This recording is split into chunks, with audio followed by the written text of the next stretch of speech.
안녕하십니까. 희희락락 항상 즐거운 남자 스타인부 코칭의 김희락입니다. 오늘 우리가 함께 이야기 나눌 책은 이 Makers and Takers라는 책입니다. 라나 포르하라는 파이낸셜 타임즈의 부주필이자 오랫동안 금융 경제에 대한 통찰력을 아주 신랄하게 잘 이야기한 분입니다. 그분이 쓴 책인데, 이 앞에 있는 이 표지를 보시면 제일 위에 검은 백작이 이 박쥐가 있고, 그 밑에 이렇게 산업에 대한 그림들이 쭉 있어요. 비유를 주자면 미국에서 2008년도 금융 위기가 있을 때, 그때 1대 99의 운동, 그렇죠. 1%의 가진 자가 99%의 부의 그 이상이 가지고 있다. 그래서 실제 통계를 봤더니 1%의 이 분들이, 금융 쪽에 있는 분들이 고용에서 4%만 책임지고 있고 경제에서 7% 역할을 하면서 전체 기업 수익의 25%를 차지하는 금융의 연금술을 한다는 거죠.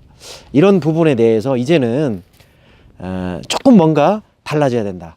즉 메이커스는 생산과 노동, 그리고 제품의 품질, 혁신, 이런 것을 통해서 기업을 만들어가는 메이커고, 테이커는 그것과 반해서 그런 비혁신적인, 즉 금융이라든지 채권이라든지 이런 어떤 다양한 펀드라든지 이런 걸 통해서 기업의 수익을 올라가는 사람들을 일컫는 내용입니다. 그럼 이 책을 읽으면서 경제 용어니까 저조차도 이해하기 어려운 용어들이 좀 있었는데, 그럼에도 불구하고 이 책이 저한테 뭔가 통찰력이 준 이유가 있습니다. 기업의 CEO의 마인드가 정말 중요하다. GE라는 회사를 아십니까? GE는 에디슨이라는 아주 걸출한 발명가가 창립한 미국의 대표적인 혁신 기업입니다. 그런데 이 기업이 어느 순간 테이커, 즉 금융 쪽으로 해서 수익을 벌어가게 되죠. 그 대표적인 인물이 중성자 핵폭탄 잭 웰치입니다. 한때 이 잭 웰치의 리더십은요, 우리 리더십 업계에서 상당히 진보적이고, 그 사람의 리더십을 배우려고 경영학자들이 많은 노력을 했습니다. 하지만 지나고 나서 이 GE라는 기업을 살펴보니까 문제가 뭐였냐면, 실적이 안 좋거나 그리고 뭔가 제대로 된 수익을 못 남기는 그런 직원들은 가차없이 잘라냈거든요. 그래서 7-2-1 법칙, 70%의 중간, 그리고 20%의 잘하는 사람, 나머지 10%의 사람들은 없애야 된다. 그리고 기업들도 똑같이 이렇게 구조조정의 대명사였어요. 이런 잭 웰치의 리더십은 누가 좋아했을까요? 딱 좋아하는 그룹이 있었어요. 그게 바로 주주들입니다. 주주들은 어찌됐든 수익을 놓고 배당이 좋아야 되거든요. 인건비가 줄어들고, 그리고 GE는 이 캐피탈이라는 금융을 통해서 돈을 벌게 되죠. 주주들이 너무 좋아하는 거예요. 그 가진 자, 테이커스, 거저먹는 자의 부류들이 이 잭 웰치를 계속 그 분야로 이끌게 되죠. 또 하나의 사례가 여기에 나와 있는데, 지금 한참 애플의 혁신이 다운되고 있습니다. 한때는 2007년도에 우리 스마트폰, 여러분들이 지금 가지고 있는 스마트폰에 혁신을 일으켰던 스티브 잡스가 서거하고 나서 팀 쿡이라는 애플의 대표가 이제 오게 되죠. 최근 2014년도에 팀 쿡이 170억 달러를 차입을 합니다.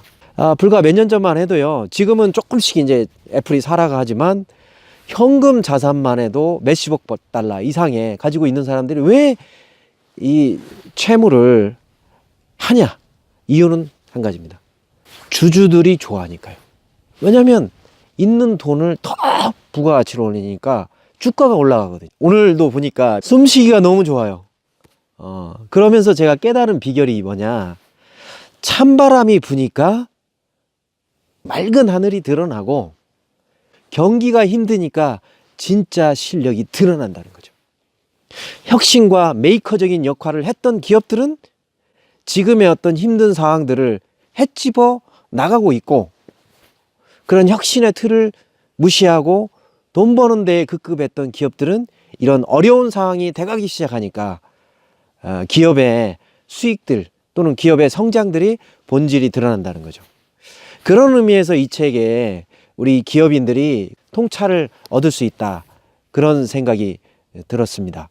또 하나 우리가 주의 깊게 봐야 될 내용들은 뭐냐면 이 레버리지 효과, 즉 레버리지는 뭐냐면 지렛대 효과입니다. 돈으로 사업을 하는 게 아니라 내가 100원이 있다면 900원을 빌려서 1000원으로 사업을 해서 그 이자를 갖고도 수익이 남는다는 거죠. 그런 부분들이 경기의 거품이 꺼지면서 전체적으로 정부가 긴축 재정을 일으키면서 금융의 역할들을 어떻게 할 것인가에 대한 통찰력을 주고 있습니다. 이 책은 아니지만 2019 부의 대폭락이라는 그 책을 쓴 저자는 무슨 얘기를 하냐면 앞으로 3, 4년 동안 전반적인 금융이 긴축이 되고 이자율이 올라가면서 레버리지 효과는 이제는 의미가 없다. 어떻게 하면 아름다운 디레버리지 효과를 가져야 되느냐. 저는 그래서 지금 이 유튜버를 보고 계신 분들이 이제는 뭐 다들 그렇게 하시고 계시겠지만 부채를 되도록이면 줄여야 된다. 그리고 현금성 자산이라든지 투자에 올바른 것이 아니면 투자하는데 잠시 보류를 해야 되는 이 아름다운 디레버리징에 대해서 연구를 해야 될 시기가 아닌가, 이런 좀 더 생각이 들었습니다. 정리를 좀 하도록 하겠습니다. 오늘 이 메이커스 앤 테이커스, 메이커 혁신을 만들어가는 자, 테이커 금융을 통해서 돈으로 돈을 거저먹는 자, 이런 어려운 시기에 어떤 기업들이, 그리고 앞으로 지속적인 경쟁이 심화되는 그런 기업의 현장 속에서 어떤 기업들이 살아남을 것인가, 거기에 대한 통찰력, 이 책을 통해서 한번 알아보셨으면 좋겠습니다. 감사합니다.